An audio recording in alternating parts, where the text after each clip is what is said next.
O novo ministro da Fazenda sabonetou quando foi confrontado por mim em relação ao avanço dos gastos obrigatórios, que foi o próprio governo que aumentou esses gastos. Se fodeu! E agora, em várias entrevistas que ele está dando para sinalizar para o mercado financeiro, ele reclama e diz que é o Congresso que está aprovando pautas bomba, e eu questionei. Ué, a base do governo vota unanimemente a favor dessas pautas bomba, inclusive a maior parte, né, dos deputados bolsonaristas também votam essas pautas. O único que não votou em nenhuma delas fui eu, único mesmo. Não é que eu faço parte de uma minoria. O único que votou contra todas as pautas bomba aprovadas pelo Congresso Nacional fui eu, e eu coloquei isso para o ministro. Ministro, eu li uma entrevista no Estadão de uma pessoa muito sábia.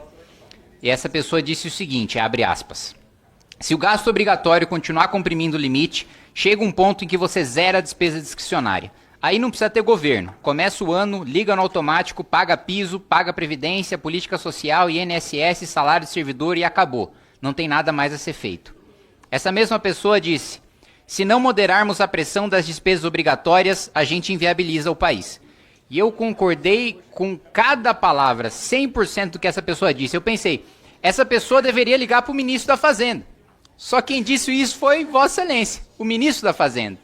E por que eu digo isso? Há 2 anos eu venho alertando para essa questão das despesas obrigatórias tratorarem o orçamento, a gente não tem mais despesa discricionária. Só que quem promoveu esse avanço das despesas obrigatórias foi o governo Lula, por meio da PEC da transição.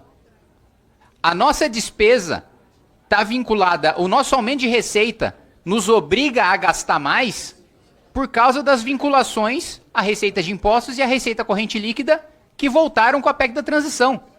Então o atropelo das despesas obrigatórias veio de medidas enviadas pelo governo Lula. Aí você pode me dizer, não, a PEC da transição foi aprovada no governo passado, mas com maioria construída pelo governo Lula. A PEC da transição foi feita para quem iria assumir.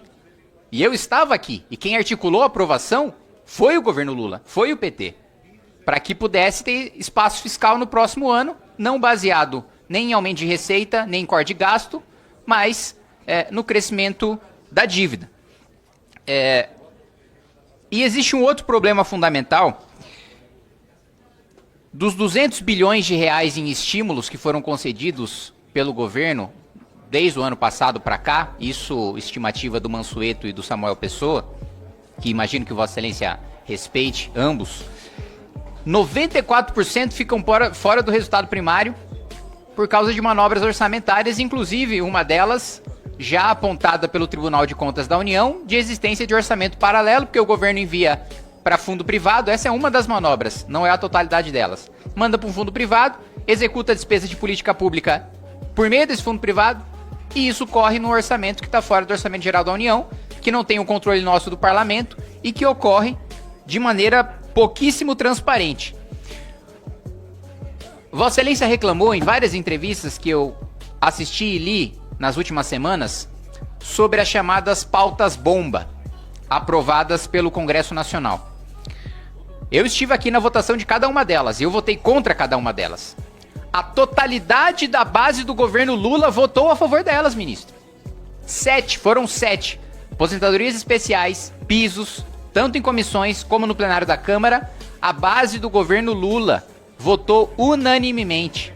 O PDT votou por unanimidade, o PT votou por unanimidade, o PSB votou por unanimidade, o PSOL votou por unanimidade. Todas essas pautas bomba que o Ministério da Fazenda, que o governo Lula jogam sob a responsabilidade do Congresso Nacional, contaram com o voto unânime do governo.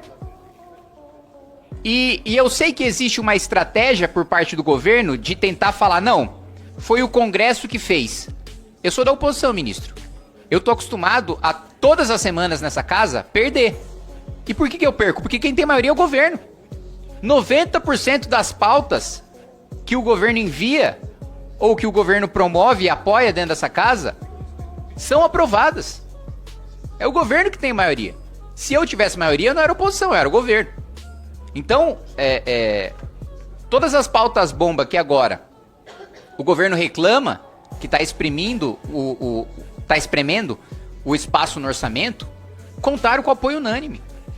Foi falado sobre a aposentadoria especial de ACS, apoio unânime do governo. Todos os pisos salariais, apoio unânime do governo.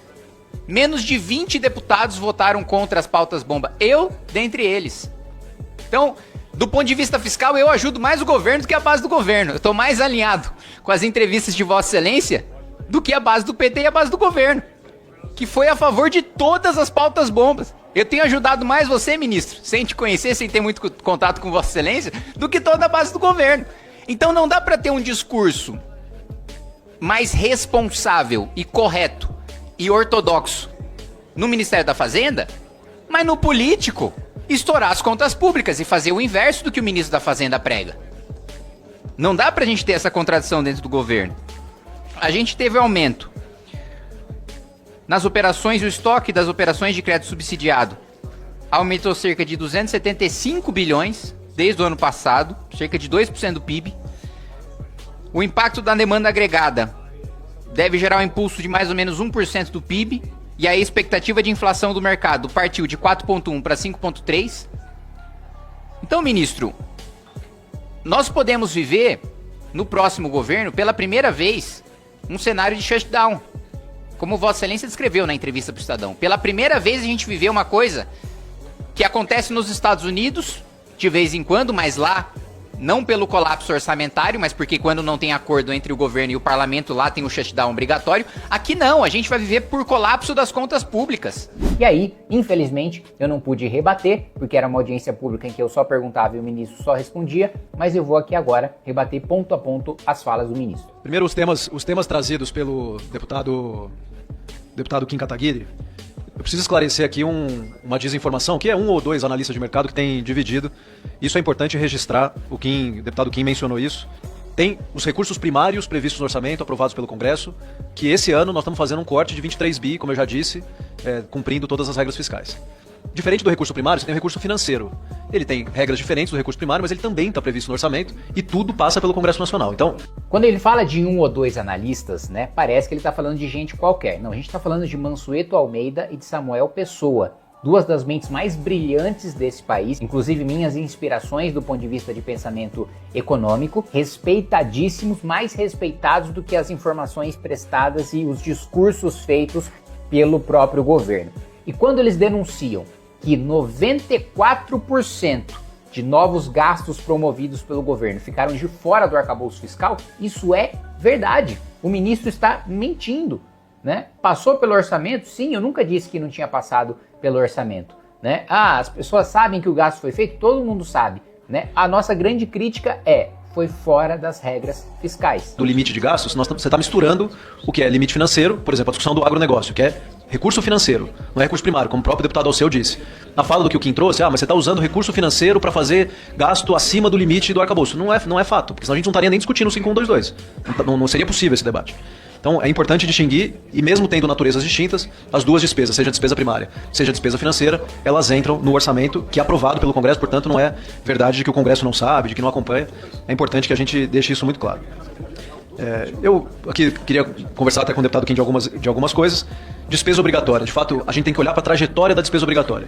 Nós temos que cuidar para que a trajetória da despesa obrigatória não corte o espaço de despesa discricionária, de despesa para investimento que o país tenha. Minha fala foi nesse sentido. Se o deputado Kim concorda, eu acho bom que a gente esteja alinhados nesse ponto. Sim, estamos alinhados, pelo menos no seu discurso. Só que aqui o questionamento principal que eu coloquei? Do que adianta o Ministério da Fazenda dizer que é contra o aumento de despesa obrigatória e todo projeto que aumenta a despesa obrigatória a base do governo vota unanimemente a favor? Ele não teve a coragem, porque ele não pode ter essa coragem, senão ele perde o cargo, de dizer que o correto é exatamente o que ele tem dito em entrevistas, que os gastos obrigatórios estão aumentando e que a postura do governo é irresponsável. A postura do governo é de estourar as contas públicas. A postura do governo é aumentar as despesas obrigatórias até a gente ter investimento zero, até a gente ter zero de possibilidades de novas políticas públicas e mesmo de financiar políticas já existentes, como farmácia popular, está dentro do orçamento discricionário, que vai deixar de existir, CAPES, CNPq, orçamento discricionário, vai deixar de existir, políticas federais de segurança, meio ambiente, gastos discricionários vão deixar de existir. Então, o ministro não fala que ele tem um discurso de responsabilidade fiscal, mas a base do governo vai no sentido absolutamente contrário. Ele menciona o papel do Estado. Eu acho que, assim, diferente do que, por exemplo, eu ouço de alguns analistas, inclusive mencionados pelo deputado Kim, o que eu e a equipe econômica defendemos é a responsabilidade fiscal, não necessariamente Estado mínimo. Não, me desculpa, ministro, mas não tem nenhum compromisso com responsabilidade fiscal, né? O governo só aumentou os gastos, aumentou as despesas, né? Do outro lado, aumentou tributação para arrecadação, mas não cortou gastos obrigatórios. Não se preocupou em diminuir o juro, não se preocupou em dar credibilidade para o próprio governo para conseguir financiar o governo com crédito mais barato, não conseguir promover os cortes necessários e nem tentou promover os cortes necessários para que a gente tivesse equilíbrio fiscal. E muitas vezes esses analistas defendem Estado mínimo e não responsabilidade fiscal. Então o que a gente viu acontecer nos últimos anos, antes desse governo, o que a tese do século, que foi uma derrota do governo Temer no Supremo, por 6-5 inclusive, causou de renúncia fiscal para o país foi 700 bilhões, pelo menos. E isso certamente diminuiu a tributação paga por algumas empresas, mas certamente afetou a responsabilidade fiscal do Estado. Quando no governo anterior, o ex-ministro da Fazenda, da Economia, topou um Fundeb a 23%, sem custeio, sem fonte de recurso, você sai de um orçamento que o governo anterior estava colocando no Fundeb de 15 bi, para um orçamento que nós colocamos esse ano no Fundeb para a educação de 70 bi.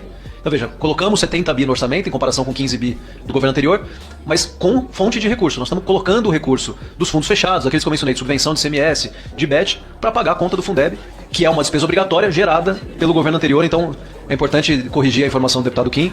As despesas obrigatórias em geral foram criadas pelo governo anterior. Mentira! As despesas obrigatórias não foram, em regra, criadas pelo governo anterior. O governo anterior criou despesas obrigatórias? Verdade. Criou a questão do Fundeb, teve a PEC Kamikaze, que todo o PT votou a favor. No Fundeb também todo o PT votou a favor. Não existe nenhuma moral do governo Lula para falar dos gastos obrigatórios do governo Bolsonaro, porque eles votaram também a favor dos gastos obrigatórios do governo Bolsonaro. Mas a maioria dos gastos obrigatórios de hoje decorrem das vinculações constitucionais, das indexações constitucionais que voltaram por causa do governo Lula, que estrangularam o orçamento por causa do governo Lula. Então, primeiro, não é verdade que o governo fez os seus gastos cumprindo regras fiscais, passando pelo arcabouço, porque a maioria não passou e o governo não passou de propósito. E o segundo ponto, não é verdade também que a maior parte das despesas obrigatórias foram criadas no governo passado. Mas ainda que fosse, todas aquelas que foram criadas contaram com o voto da bancada do PT, que hoje integra o governo Lula.